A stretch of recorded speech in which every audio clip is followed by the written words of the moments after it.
Хлопці і дівчата, наші захисники.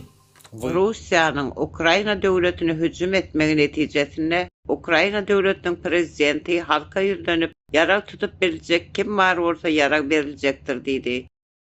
Ýaşlary şol sanda 40 ýaşynda dolduran watandaşlary hem öz döwletini goramak üçin meýletin etkerler de alınmaklaryny etleg bildirdiler.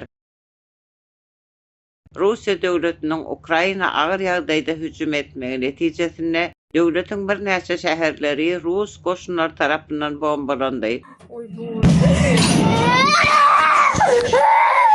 Ukrayna goşuny hem Rus goşununa garşy herekete geçdiler. Bu döwletleriň arasyndaky dören çaknyşyk netijesinde iki döwlet hem agyr ýagdaýda ykdysady krizise girdi.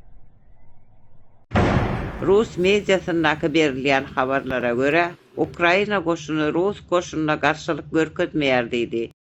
Emma sosial mediada çykýan maglumatlara görä, Rus eskerleriniň Ukrayna tarapyna ýetir düşenliklerini görüp bolýar. Друзья, уезжайте отсюда, вам здесь не рады. Кто конкретно? Кому? Кто должен уезжать?